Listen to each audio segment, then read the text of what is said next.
Salut à tous, on se retrouve pour l'épisode 3327 du Zap Image. On commence aujourd'hui, ce vendredi 13 juin, avec des anniversaires. Et on commence tout d'abord avec le français du Bayern Munich, Kingsley Coman. Il fête aujourd'hui ses 29 ans. On lui souhaite un très bon anniversaire. N'oubliez pas que Coman devrait quitter le Bayern Munich lors du prochain mercato. Donc Thomas Partey fête également son anniversaire. Le milieu défensif ghanéen de Arsenal, il fête aujourd'hui ses 32 ans. Bon anniversaire, bien sûr, à tous ces joueurs. On continue, on va parler maintenant de ce qui s'est passé hier soir. Et avec quelques rencontres de l'Euro Espoir. Tiens, juste les statistiques des 4 rencontres qui se sont disputées. Donc l'Allemagne Espoir contre la Slovénie, 3-0 pour les Allemands qui prennent une sacrée option bien sûr pour se qualifier. Pour le tour suivant, donc avec un triplé d'un joueur allemand, je me souviens plus de son nom, mais je sais qu'il a marqué les 3 buts. Bon bref, voilà, victoire méritée de l'Allemagne. Donc la sélection anglaise Espoir s'est imposée 3-1 contre la République tchèque hier également. Donc la Finlande contre les Pays-Bas, 2 partout. À noter que côté finlandais menait 2-0. Les Pays-Bas sont revenus au score pour un 2 partout. Et sinon, le Danemark s'est imposé 3-2 contre l'Ukraine. Donc ça y est, toutes les rencontres ont été jouées de cette première journée. En tout, 8 matchs, donc 4 hier et 4 avant-hier. Donc concernant l'équipe de France, ils joueront demain, samedi, contre l'équipe de la Géorgie. Il faudra s'imposer. N'oubliez pas que la France a fait 0-0 lors de son premier match contre le Portugal.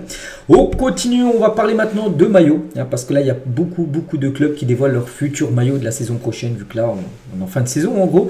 Donc officiel, tout d'abord, l'Atlético Madrid dévoile son nouveau maillot domicile.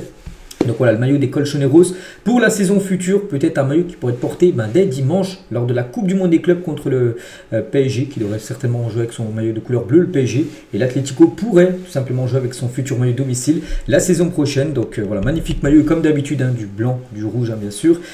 Pour cette équipe des Colchoneros du côté de l'Inter Milan, pareil, ils viennent de dévoiler leur maillot extérieur pour la saison prochaine. Donc voici ce maillot qui sera de couleur blanc avec un petit peu des, je pense, des croix, j'en sais rien, en plein milieu du maillot. Bon bref, voilà le maillot de l'Inter Milan, c'est officiel, voilà ces maillots-là pour la saison prochaine.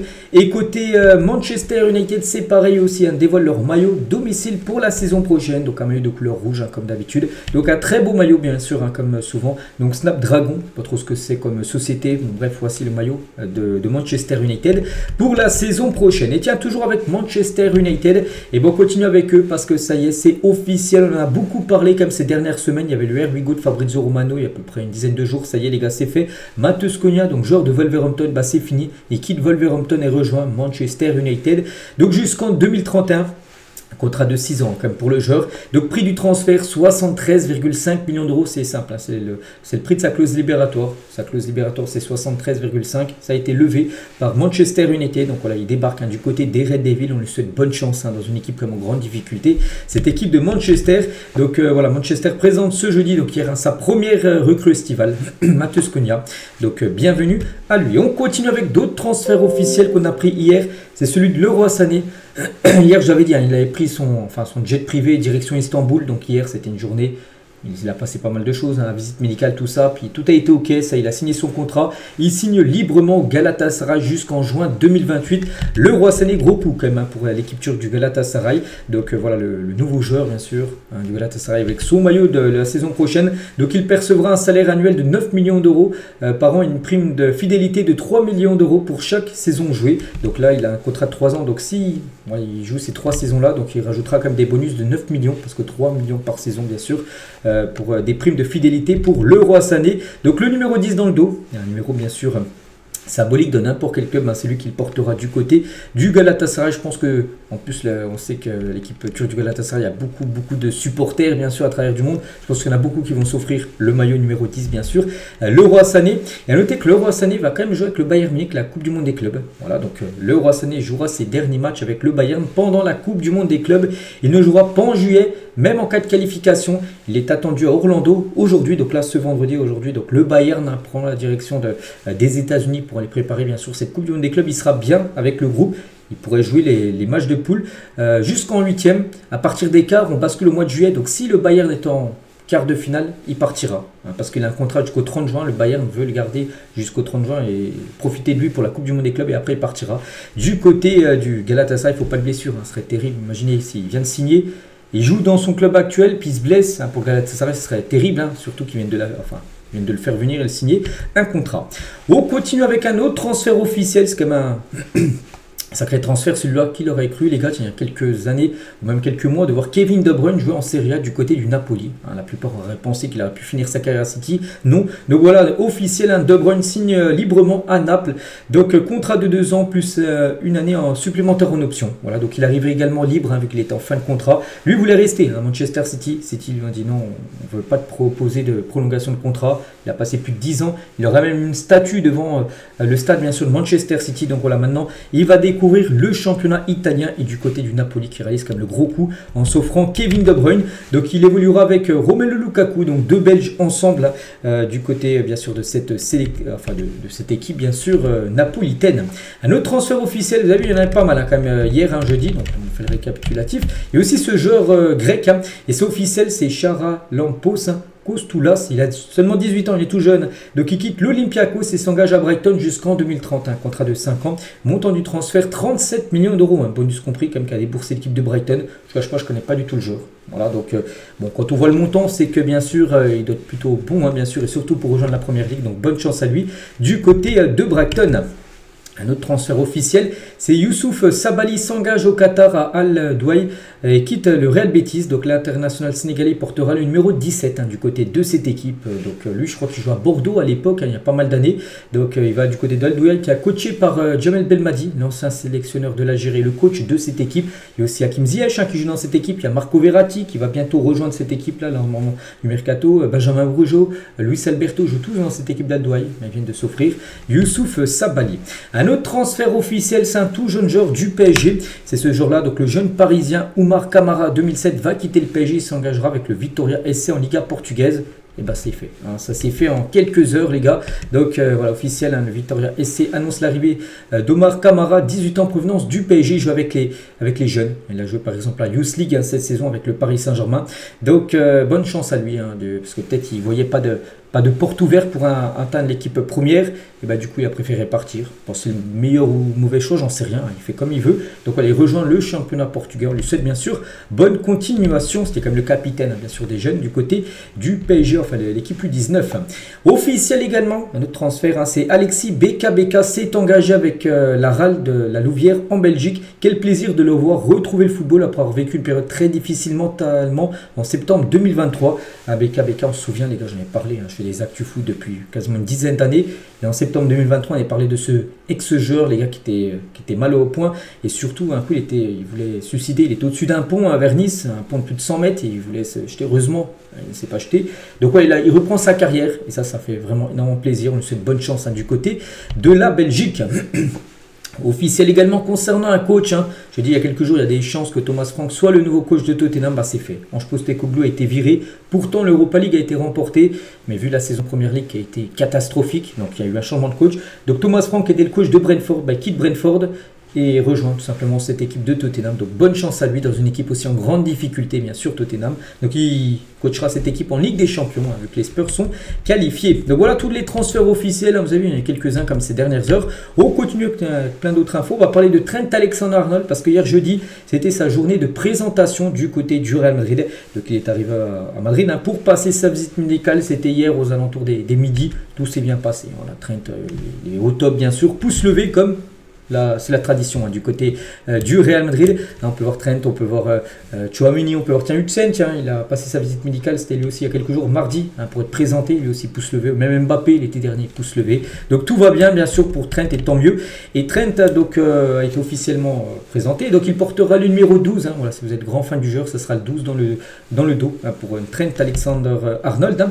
Et je suis ravi de jouer aux côtés des meilleurs joueurs du monde, hein. On va revenir sur quelques déclarations de sa part. Donc je veux juste jouer, hein. Donc, peu importe sa position au Real Madrid, parce que les défenseurs droits de base, hein, il peut jouer au milieu de terrain, il a déjà joué à Liverpool en numéro 6. Hein. Il peut jouer également, je suis sûr, ailier droit. Il n'y a aucun souci de jouer cette position-là. Donc oui, il peut jouer partout et en gros, peu importe où il jouera. Bah, il sera content en gros voilà, d'être sur le terrain. Toujours avec lui, hein, donc voilà, il a dit pouvoir travailler avec Xabi Alonso, c'est un rêve devenu réalité. Voilà, donc il a envie d'être coaché bien sûr par Xabi Alonso, le nouveau coach. Hein. Donc on a une volonté de gagner des titres et ça commence par la Coupe du Monde des clubs. Hein, voilà, déjà, n'oubliez pas que le Real a payé 10 millions d'euros pour l'avoir pour la Coupe du Monde des clubs parce que de base, il aurait dû venir après la Coupe du Monde des clubs. Voilà, donc du coup, ils auraient pu l'avoir gratuitement, le Real, mais ils ont préféré payer 10 millions d'euros à Liverpool pour l'avoir, pour jouer cette compète. Donc, il démontre déjà son ambition avec le Real Madrid, et c'est de gagner tout simplement cette compétition. Tiens, que le Real Madrid commencera dans 5 jours, hein, c'est le 18 contre Al Hilal. On pourrait voir bien sûr les premiers pas de Trent Alexander-Arnold en match officiel, hein, du côté du Real. Il a parlé aussi de Mbappé et Vini. Hein. Ce sont des joueurs de classe mondiale. Trent Alexander-Arnold est très enthousiaste à l'idée de jouer avec Mbappé et Vini. Je suis sûr qu'on aura une grande complicité et je vais leur offrir beaucoup de passes décisives. Hein. C'est vrai que lui, les gars, c'est un sacré donneur de caviar comme Alexander-Arnold. Donc c'est vrai que des joueurs comme Mbappé et Vini vont se régaler avec ce nouveau joueur. Hein. Donc j'apprends l'espagnol depuis quelques mois. Hein, il veut s'intégrer rapidement, il a dit le président, a été impressionné, mais c'est pour montrer mon attention. Je veux réussir ici dès la Coupe du Monde des clubs. Et c'est vrai qu'il a été en interview et il a très bien parlé espagnol. Voilà, un peu comme à l'image d'Mbappé. On sait, bon, le Mbappé, il connaît l'espagnol depuis longtemps. Mais on ne savait pas que Trent Alexander-Arnold prenait des cours d'espagnol en gros. Parce qu'il savait qu'un jour il allait rejoindre la Liga, le Real Madrid, un club de ses rêves. Et voilà, donc il voulait être prêt pour mieux s'adapter. Et c'est ce qu'il a fait. Donc félicitations à lui. Hein. Et je me suis toujours dit que le seul club pour lequel je quitterais Liverpool, c'est le Real Madrid. Je n'ai jamais eu d'autres clubs en tête. Voilà, il a maintenant maintenu sa promesse. C'était soit Liverpool, il faisait toute sa carrière, soit le Real, voilà, qui pouvait être dans notre club. Et voilà, il est seulement allé au Real, sinon il aurait fait toute sa carrière du côté des Reds. Hein. Donc voilà, quelques déclarations bien sûr du nouveau joueur. Hein. C'est quand même un sacré renfort, surtout gratuitement. Enfin, le Real l'a payé 10 millions d'euros. Mais je pense que voilà, Trent Alexander-Arnold, s'il a eu un contrat de 5 ans à Liverpool, c'est un joueur qui serait parti pour au moins 70-80 millions d'euros facilement, hein, bien sûr. Donc gros coup quand même réalisé hein, par l'équipe du Real Madrid. Et toujours tiens avec Trent Alexander-Arnold, donc Pérez était là, le président bien sûr. Hein. Donc aujourd'hui, le rêve de Trent est devenu réalité. Tu as choisi de jouer pour le Real Madrid, le plus grand club du monde. Donc aujourd'hui est un jour très spécial hein, pour les supporters du Real. Nous avons recruté une légende qui a tout gagné. Aujourd'hui, il rejoint notre famille. Hein. Et Trent, nous savons ce que signifie pour toi de porter le maillot du Real Madrid. Tu aurais pu choisir un autre club, mais tu nous as choisi et nous avons une excellente relation avec Liverpool. Voilà ce qu'a pu dire Pérez, hein, le président du Real Madrid, avec cette équipe de Liverpool, où il y a eu des deals hein, dans le passé entre bien sûr le Real et l'équipe des Reds. Hein. Et donc, comme je dis, hein, Trent Alexander-Arnold, donc ça sera le 12, hein, ça on le sait, mais Trent hein, sur son nom, mais pas que la saison dernière, quand il jouait à Liverpool, déjà c'était le 66, un autre numéro, mais Alexander-Arnold s'était marqué. Donc là, du côté de la Liga, non, ce ne sera pas possible. Il y a trop de caractères, en gros, il y a trop de lettres. Du coup ça sera Trent voilà, dans le dos pour le nouveau joueur hein, du Real. Et les plus belles actions d'Alexander-Arnold sont visionnées, notamment son corner pour la remontada en fil face au Barça, parce qu'en gros il y a eu un petit film hein, pour montrer le joueur qu'il est. Bon, tout le monde le connaît, mais ils ont pris une séquence sur le Real Madrid quand il avait fait, souvenez-vous, ce corner contre le FC Barcelone hein, où il y a eu la remontada de Liverpool contre le Barça. Et bien ils ont envoyé ça hein, du côté du Real pour envoyer un petit pic bien sûr, quand même au FC Barcelone, le club rival bien sûr du Real Madrid. Et Vini les gars, sur la dernière publication d'Alexander-Arnold, welcome bien sûr, Vini très content hein, bien sûr d'évoluer avec ce joueur qu'il connaît, hein, bien sûr ils se sont déjà parlé dans le passé. Hein. Donc voilà, on lui souhaite bien sûr la bienvenue tiens, avec le kit, enfin le maillot hein, bien sûr, short et chaussettes de la saison prochaine. Et du coup le 11 que prévoit d'aligner Xabi Alonso cette saison, un 4-4-2 avec un duo Mbappé-Vini en attaque, donc avec Courtois hein, dans les buts bien sûr, de Carreras qui est toujours pas là, mais Carreras devrait venir après la Coupe du Monde des clubs, il va participer à la compète avec le Benfica et après le Real Madrid passera la seconde, hein, voilà, pour essayer de s'offrir le joueur. De Rudiger, Hudson et Alexander-Arnold, donc quand même 3 recrues de la défense, hein, à part Rudiger, sinon c'est que des recrues hein, quand Carreras arrivera. Donc Tchouaméni, Bellingham, Valverde et Franco Mastantuono en numéro 10 hein, et devant Vini Mbappé. Donc oui, bien sûr, il y a des joueurs qu'on verra peut-être moins, comme Camavinga, comme peut-être Rodrigo. Moi, Rodrigo, je pense toujours qu'il partira. Voilà quoi pourrait ressembler le 11 du Real Madrid saison prochaine, hein, bien sûr. Quand on voit cette équipe-là, on se dit que oui, ça peut être une équipe encore monstrueuse hein, pour le Real. Donc voilà ce qu'il y a à dire un peu côté Madrid. On continue avec plein d'autres infos. On va parler du directeur sportif de l'Eintracht Francfort, Marcus Krösche, se montre ferme pour Hugo Ekitike. Hein, si le prix n'est pas le bon, eh ben, il restera. Hein, Chelsea a seulement pris des renseignements sans proposition. Francfort en veut 100 millions d'euros. Ils ont dit, nous on veut 100 millions d'euros. Si tu nous proposes 98 millions d'euros, on ne vendra pas Hugo Ekitike. Je ne sais pas ce qu'ils ont avec Hugo Ekitike. Oui, c'est un bon joueur. Après 100 millions d'euros, il faut pas cette somme-là. Hein, un peu comme Colomoni à l'époque. Il ne valait pas 95, hein, le PSG l'a acheté, puis maintenant il coûte 40 millions d'euros. Voilà. Donc bon, bref, Chelsea n'est pas, voilà, pour l'instant, ils ne sont pas trop OP. Enfin, ils ont seulement pris des renseignements à ce qu'ils proposaient au 100. Ça m'étonnerait. Mais en tout cas, Manchester, eux, rentrent dans la course hein, pour Hugo Ekitike. Manchester s'est rapproché de Francfort ces derniers jours, montrant son intérêt pour l'attaquant français. Donc le prix demandé pour l'attaquant français est de 100 millions d'euros. Voilà ce qu'il a pu dire le directeur sportif de Francfort. On continue avec un Here we go pour Sver plutôt, Nipan à Manchester City. Tiens, j'avais parlé, je crois, il y a 1 ou 2 jours, j'ai dit que ce joueur, une pépite du côté de la Norvège. City est sur le coup, oui, here we go. Donc déjà que City, les gars, Rangers, Cherki, Etnouri, c'est pas fini, les gars, ils vont souffrir. Ce tout jeune joueur norvégien, montant du transfert estimé à 15 millions d'euros. Les joueurs Football Manager connaissent, pour ceux qui jouent au Football Manager. Vous devez peut-être connaître ce crack. Et ben il va débarquer du côté de Manchester City, là certainement, dans la semaine. Et tiens, toujours du côté de City, et ben c'est officiel, Vardiol est élu joueur de la saison à Manchester City. C'est que la saison n'a pas été super bonne. Par exemple, saison dernière, ça avait été Haaland qui avait été élu joueur de la saison. Là, c'est Vardiol. Il fallait sortir un joueur qui est sorti du lot. Il n'y en avait pas beaucoup. Et le Vardiol, donc c'est lui qui a eu cette récompense. Félicitations à lui. Et toujours, tiens, avec Manchester City qui a pris l'avion en direction des États-Unis pour la Coupe du Monde des clubs. Et Jack Grealish, où es-tu? Donc Haaland est visiblement triste de l'absence de Jack Grealish dans le groupe de Manchester City pour la Coupe du Monde des clubs. N'oubliez pas que Grealish n'a pas été appelé. Nick Walker, ils n'ont pas été appelés pour ce rassemblement de la Coupe du Monde des clubs. Les deux devraient partir, Walker et bien sûr Grealish. Et parce que Grealish et Haaland sont toujours à un côté de l'autre dans les avions. Regardez, quand ils étaient partis dans la tournée au Japon, un coup ils étaient partis aux États-Unis aussi faire une tournée de pré-saison. Toujours Haaland à côté de Grealish, ou là aussi quand ils étaient venus jouer un match de Ligue des Champions à Paris, les deux sont l'un à côté de l'autre, que là Grealish n'est pas là parce qu'il n'a pas été convoqué. Il devrait bien partir, bien sûr, Jack Grealish. Et toujours tiens du côté de Manchester City, c'est le meilleur choix dans ma carrière. Ryan Cherki est convaincu d'avoir pris la bonne décision en rejoignant Manchester City. Peut-être on verra, seul le temps nous le dira si c'était une bonne ou une mauvaise décision. Bon, on pense avec sous Pep Guardiola tout ça, on pense que oui, ça peut que marcher. Après on verra. On lui souhaite bonne chance bien sûr à Ryan Cherki. On continue tiens avec Léo Messi, les gars, qui a retrouvé l'Inter Miami pour se préparer à la Coupe du Monde des clubs. Il avait eu quelques jours de repos là, lors des derniers jours là, donc là de retour à l'entraînement. C'était hier pour préparer le premier match. N'oubliez pas que l'Inter Miami ouvrira le bal lors de cette Coupe du Monde des clubs. C'est eux qui joueront le premier match tout simplement de cette compétition. Ils ont été invités, les gars, l'Inter Miami. Ils n'auraient même pas dû jouer cette compète. Ils ont été invités parce qu'il y a Messi, certainement, parce que sinon d'autres équipes auraient mérité d'être à leur place. Messi, ils voulaient absolument avoir Messi pour cette Coupe du Monde des clubs FIFA. Le premier match pour eux, c'est dimanche, bien sûr, c'est après-demain. Et concernant le Paris Saint-Germain, qui joue contre l'Atlético également dimanche, et on connaît l'arbitre, donc ça sera Ivan Kovac, sera l'arbitre du premier match du PSG contre l'Atlético de Madrid en Coupe du Monde des clubs, un arbitre qui a déjà dirigé quelques matchs du PSG cette saison. Le PSG Inter, en finale Ligue des Champions, 5-0. C'était lui l'arbitre. Le Liverpool PSG, lors du match retour où Paris s'était imposé 1-0 à Anfield, ça avait été joué jusqu'au tir au but. C'était lui l'arbitre. Et Bayern PSG, c'était en match de poule cette saison. Paris avait perdu 1-0.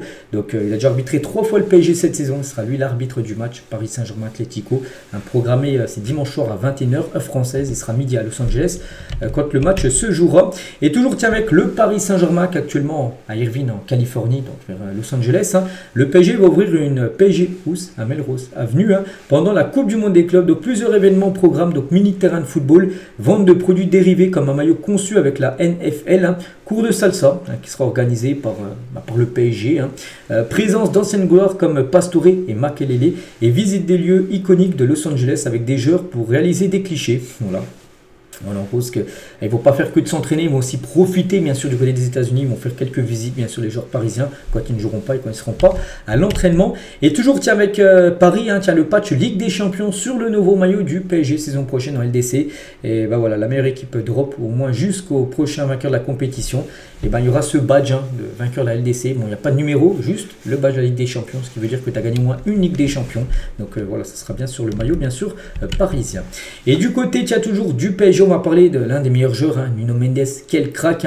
Et je pensais que le joueur parfait n'existait pas, mais la vérité est que Nuno Mendes en est très proche. C'est le sélectionneur du Portugal, Roberto Martinez, qui fait l'éloge de Nuno Mendes. Il a dit, c'est le meilleur arrière-gauche que j'ai jamais vu. On parle d'un joueur qui peut défendre en 1 contre 1, qui peut jouer défenseur central sur le côté et même à l'intérieur. Il est très rapide, c'est un excellent finisseur et il a une grande qualité de passe. C'est vrai que c'est un joueur très complet, Nuno Mendes. Quand même, Paris avait fait un énorme coup, on allait le chercher, je crois que c'était au Sporting à l'époque. C'est qu'actuellement, on ne va pas se mentir, les gars, il fait partie du top 3. Je pense qu'il n'est pas en plus 3e. Je vois pas qui actuellement en défenseur gauche est meilleur que Nuno Mendes. Je pense qu'actuellement, c'est lui le meilleur défenseur gauche du monde. Donc On dit que c'est un joueur complet, un joueur pratiquement parfait, ce joueur portugais. On continue avec Mathis Sablin, donc attaquant du FC Nantes. Donc concernant les déclarations de Waldemar Kita, donc le président du FC Nantes, n'oubliez pas que le président de Nantes, il a dit Ablin n'ira pas à l'OM, sauf s'il paie une fortune 50 millions d'euros. Donc si à Marseille, ils pensent que prendre Ablin pour rien du tout, ils se trompent, qu'ils arrêtent à chaque fois de faire pression sur les joueurs. Ils l'ont fait avec Rongier et Merlin. Ablin n'ira pas à Marseille, sauf s'il paie une fortune 50 millions d'euros. Ils n'ont pas tant d'argent que ça, mais j'aimerais qu'il reste. Donc parce que Marseille en gros fait une offre de 15 millions d'euros et Nantes, le président de Nantes a dit qu'on attend 50. Donc, voilà. Et il a dit, donc Ablin, lui, il a le concerné, il a dit oui, j'ai vu ce qu'il a dit, je ne sais pas trop comment réagir, il a son avis et voilà. Parce que lui, peut-être, il aimerait plutôt aller du côté de Marseille. Il sait que voilà, son président demande beaucoup d'argent, donc ce qui peut coincer, on peut dire, son transfert à l'OM. Et Mathis Sablin, concernant l'intérêt de l'OM, il a dit énormément de trucs me tentent. Aujourd'hui, je ne me projette pas, je suis à l'Euro Esport et c'est tout. Là, il est focus sur l'Euro Esport, mais bien sûr, dans sa tête, ça travaille. Sûr qu'il aimerait quitter le FC Nantes et certainement aller du côté de Marseille, jouer la Ligue des Champions saison prochaine. Mais voilà, son président, bien sûr, veut le vendre le prix fort. On continue toujours avec Marseille. Et l'OM valide son passage à la DNCG. Vous savez, la DNCG, c'est ceux qui font pour voir si les finances du club sont bons. Tous les clubs de Ligue 1, Ligue 2 passent devant la DNCG pour voir s'il n'y a pas de soucis. Des fois, s'il y a des soucis, les clubs sont rétrogradés. Donc Marseille est passé, aucun souci, aucune mesure prise à l'égard de l'OM qui pourra réaliser le mercato souhaité cet été. Voilà, le fair play financier est ok du côté de Marseille. Maintenant, tous les moyens sont ouverts pour bien sûr faire ce mercato. Et toujours du côté de Marseille, un autre joueur ciblé, c'est Ronny voilà, donc un jeune Suédois de 19 ans est suivi par l'OM. Des premiers contacts ont eu lieu avec Copenhague pour le jeune attaquant. Donc Porto a déjà formulé une offre pour le joueur. Voilà, je ne connais pas du tout le joueur. Porto, Marseille, sur ce tout jeune joueur de 19 ans. On va parler cette fois-ci de Randal Kolo Muani. La Juve va verser une indemnité au PSG pour prolonger le prêt de Randal Kolo Muani pendant la Coupe du Monde des clubs. Le montant de cette indemnité n'a pas encore été révélé parce que bien sûr, il est sous contrat, il est prêté jusqu'au 30 juin, mais la Juve, les gars, ils aimeraient l'avoir toute la compétition. Imaginez, la Juve va jusqu'en finale. La finale, c'est le 13 juillet. Tiens, on est le 13 juin. Dans un mois, jour pour jour, c'est la finale de la Coupe du Monde des clubs. Et le début, ça commence dans 2 jours là. Donc voilà, en gros, ils aimeraient l'avoir tout le tournoi. Et du coup, ils devront payer une somme, bien sûr, à l'équipe du Paris Saint-Germain. Nico Williams, c'est la priorité du Bayern Munich. Les Bavarois ont déjà rencontré 2 fois les représentants du joueur. L'Espagnol dispose d'une clause libératoire de 58 millions d'euros qui pourrait bien sûr être payée par l'équipe du Bayern. Surtout que du côté du Bayern, le Roi Sané est parti. On a parlé, il est parti au Galatasaray. Kingsley Coman, qui fête son anniversaire aujourd'hui, devrait partir. Ça fait quand même 2 ailiers qui devraient partir. Nico Williams, vraiment, il y a moyen de le faire. Au Bayern, ils peuvent vraiment le faire et surtout 58 millions d'euros. Je pense que du côté du Bayern, il n'y a pas de souci. Ils étaient prêts à mettre plus de 130 millions d'euros sur Wirtz. Je pense qu'ils peuvent mettre 58 sur Nico Williams. Donc je pense que vraiment ce serait très bien pour le joueur déjà d'aller au Bayern et le Bayern d'avoir Nico Williams. Je pense que ça peut matcher ce genre-là du côté de l'Allemagne.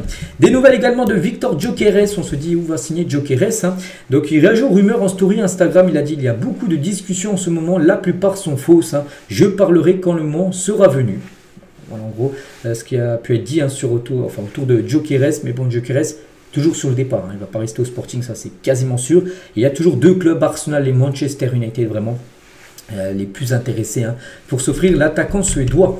On va parler d'un tout jeune joueur, il s'agit de Ilian Mand, donc c'est un joueur belge de 20 ans, va rejoindre le Paris Saint-Germain. Donc un accord a été trouvé entre toutes les parties, il devrait signer son contrat avec le club parisien dans les prochains jours.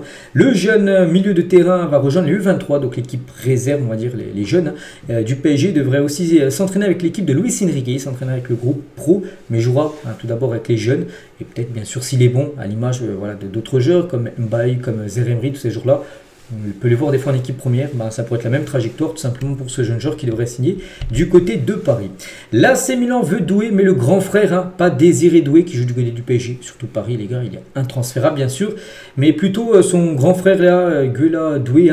Donc selon la Gazzetta italienne, le club italien apprécie le profil du Strasbourgeois pour remplacer Kyle Walker, que Milan ne conservera pas. Walker du coup retournera à City, on peut voir qu'il va de nouveau partir, mais voilà, en gros, il ciblerait Guela Doué, le joueur de Strasbourg. Tiens, toujours du côté de l'AC Milan, on parlait de défenseur droit avec Doué, voilà, pour remplacer Walker, mais de l'autre côté, défenseur gauche, avec Théo Hernandez, on parle beaucoup de Théo Hernandez du côté de l'Atlético, c'est simple, l'Atlético Madrid jette l'éponge concernant Théo Hernandez, donc renonce finalement Théo Hernandez, donc après avoir reçu une seconde offre de 20 millions d'euros, les Milanais ont réclamé 25 millions d'euros pour le latéral gauche. À chaque fois, en gros, l'Atlético fait des offres, Et à chaque fois, comment dire, Milan demande plus d'argent. Voilà, ils ont déjà fait une offre, Milan a demandé plus. Du coup, l'Atlético a refait une offre plus haute. Du coup, Milan redemande plus. Là, cette fois-ci, ils ont dit non, on n'est pas des pigeons. Du coup, les Colchoneros se retirent des négociations. Voilà, parce que Milan a chaque fois demandé plus. Un peu à l'image aussi de Mike Maignan avec Chelsea. Chelsea a proposé 2 fois des offres. Milan à chaque fois voulait plus. Chelsea, du coup, Mike Maignan n'ira pas de Chelsea. Et bah, c'est la même chose, les gars, pour Théo Hernandez. En gros, on peut dire que Milan bloque tout simplement le départ de Théo Hernandez qui voulait rejoindre pourtant l'Atlético Madrid. Des nouvelles aussi de Darwin Nunez. Il va quitter le Liverpool cet été, donc lui c'est quasiment sûr qu'il va partir. Il a très peu joué cette saison. Donc des clubs de Saudi Pro League et le Napoli sont à l'affût. Ça peut être pas mal, Nunez, tiens, du côté peut-être de Naples, avec Lukaku, avec Kevin De Bruyne, ça peut bien sûr marcher, on verra. Mais en tout cas, il devrait bien quitter les Reds. Concernant Liverpool entre dans la course pour Bradley Barcola, le joueur du PSG. Donc le club anglais s'intéresse de près à l'attaquant du PSG, également convoité par le Bayern. Bon, après le PSG ne veut pas le vendre, bien sûr. C'est simple, Barcola ne quittera pas le PSG. Le joueur fait pleinement partie du projet parisien, il n'a aucune volonté de partir. Donc voilà, c'est un non pour Liverpool, c'est un non pour le Bayern Munich. Il restera à Paris au moins une année supplémentaire. Bradley Barcola. Philippe Diallo milite aussi pour Dembélé Ballon d'Or. Donc Philippe Diallo, c'est le président de la Fédération française de football. Il a dit malheureusement, pour Kylian et son équipe, ils n'ont pas gagné les trophées qu'il espérait gagner. Il reste encore la Coupe du Monde des clubs puisque le Ballon d'Or ne sera attribué qu'à la rentrée. Mais aujourd'hui, Dembélé a une longueur d'avance. Et aujourd'hui, c'est celui qui a le trophée, c'est celui à qui le trophée doit revenir compte tenu de ses performances. Donc voilà, bien sûr, Philippe Diallo, c'est le président de la FFF. Il veut un joueur français qui gagne le Ballon d'Or. Donc pour Mbappé, ça semble compliqué bien sûr, mais pour Dembélé, vraiment il milite pour que Dembélé remporte bien sûr ce Ballon d'Or. Et toujours avec Philippe Diallo, nous ferons partie des favoris avec 5 ou 6 équipes lors de la Coupe du Monde, avec l'équipe de France l'année prochaine. Donc l'équipe de France a un effectif de très haut niveau. Elle ira évidemment à la Coupe du Monde avec de l'ambition. 5 ou 6 équipes peuvent avoir les mêmes prétentions, bien sûr, l'Espagne, l'Argentine, le Portugal. Voilà, toutes les grosses nations bien sûr du monde. C'est que la France, on va les mettre dans le noyau des favoris avec 5-6 équipes. La France a quand même fait 2 finales lors des 2 dernières Coupes du Monde. Donc oui, ce sera un favori comme l'Argentine, voilà, le Portugal, l'Espagne, le Brésil certainement. Voilà, toutes ces grosses nations bien sûr du football. Et pour revenir sur le Ballon d'Or, donc Mbappé plébiscité pour le Ballon d'Or. Selon un sondage Ipsos pour l'équipe, 21% des Français interrogés estiment que Mbappé mérite de remporter le Ballon d'Or. Bon après, il y a beaucoup plus de pourcentage aussi pour Dembélé, mais quand même 21% des Français disent que Mbappé mériterait le Ballon d'Or. Il ne le remportera pas, à part vraiment s'il gagne la Coupe du Monde des clubs et qu'il marque des triplés à chaque match. Sinon, on ne voit pas comment il pourrait gagner bien sûr la Coupe du Monde des clubs en étant éliminé bien sûr voilà, de la Ligue des Champions très tôt, en n'ayant pas remporté le championnat ni la Coupe d'Espagne. Ça sera compliqué, mais voilà. Peut-être dans le futur, mais pour cette année, ça semble compliqué. Le neveu Thiago, 2007, et le fils Roméo, un jour né en 2013, de Raúl Albiol, ont signé de nouveaux contrats avec l'Académie de Villarreal. Le plus vieux pourrait même intégrer l'équipe U19, là, celui avec le maillot blanc, du club la saison prochaine. Raúl Albiol, les gars, c'est une légende du côté de Villarreal. Et ses 2 fils ont signé dans le centre de formation, tout simplement, de cette équipe de Villarreal. On leur souhaite bonne chance, bien sûr, aux 2. Le Barça a versé 1,5 million d'euros à Clément Lenglet pour rompre son contrat, mais pas qu'il a cassé il avait encore un contrat de 2 ans du côté du Barça. Il a résilié son contrat pour rejoindre libre l'Atlético. Donc le Barça a versé 1,5. Pourtant, le Barça aurait dû donner plus de 20 millions d'euros. Donc, en gros, ses salaires restants sur les 2 dernières années. Donc, il a fait cadeau de ses 20 millions. L'Anglais, il a seulement pris 1,5 pour ne pas mettre le Barça plus dans le rouge. Donc, voilà. Il avait même un contrat des 3 dernières années, jusqu'en 2028, Clément Lenglet. Il avait signé un long contrat là il y a quelques années. Officiel, Gérard Martin quitte le rassemblement de l'Espagne Espoir. Il a joué, ils ont gagné à l'Espagne contre la Slovaquie à 3-2 lors du premier match. Il s'est blessé. Il s'est blessé à la main. Et du coup, il est forfait jusqu'à la fin du tournoi. Donc, le latéral du Barça souffre d'une blessure à la main droite et doit donc se retirer de l'Euro Espoir. Il va se faire opérer là, peut-être aujourd'hui, demain, du côté de Barcelone. On lui souhaite bien sûr un très bon rétablissement. Allez l'OM, donc un supporter marseillais a rencontré Noah Lang à Marrakech. Le Landais répond par un Sinjoul. N'oubliez pas que Noah Lang est pisté du côté de l'Olympique de Marseille. On verra si ça va se faire ou non. En tout cas, un supporter de Marseille qui lui a dit est-ce que tu vas venir à Marseille. Il n'a même pas répondu, il a juste fait le Sinjoul. Je ne sais pas si c'est un signe ou pas, on n'en sait rien. On verra. Et toujours tiens avec un autre néerlandais, on va parler de Kingsley Promes. A été arrêté ce jeudi, donc hier, dans sa maison à Dubaï. Il a été transféré dans un centre de détention et pour être extradé vers les Pays-Bas qui ont déposé une demande d'extradition. Pour rappel, il a été condamné à 6 ans de prison pour implication dans la contrebande de cocaïne, à 18 mois pour avoir poignardé son cousin. C'était en Saint-Georges, je crois qu'il jouait du côté de... Je ne sais plus quelle équipe, il avait joué, je crois, Spartak à l'époque, Spartak Moscou, du côté de Russie, en Russie, mais il a joué aussi dans d'autres équipes européennes. Voilà, donc là, il a été arrêté, donc voilà en gros son cas actuellement. On va parler d'Hugminson sera prochainement un personnage jouable sur Fortnite. Donc cela sera disponible le 21 juin. Là, tiens, la semaine prochaine les gars. Il y aura le skin en gros Hugminson. On peut voir Hugminson numéro 7. Il sera dispo tout simplement sur le jeu Fortnite. Et on finit, tiens, c'est la dernière info du jour les gars, avec officiel. Les nommés pour le Ballon d'Or seront annoncés le jeudi 7 août. Donc en gros les nommés, c'est-à-dire les 30 joueurs. Vous savez qu'à chaque fois il y a 30 prétendants au Ballon d'Or. Enfin il y a un top 30. Et ben, les 30 joueurs qui seront dans ce top 30 seront dévoilés le 7 août. Et après, bien sûr, le 22 septembre, on connaîtra bien sûr le classement avec le grand vainqueur. Hein, le 22 septembre prochain. Donc voilà les gars ce qu'il y a à dire aujourd'hui. J'espère que ça vous a plu. On se retrouve nous demain samedi bien sûr pour le prochain numéro. À demain.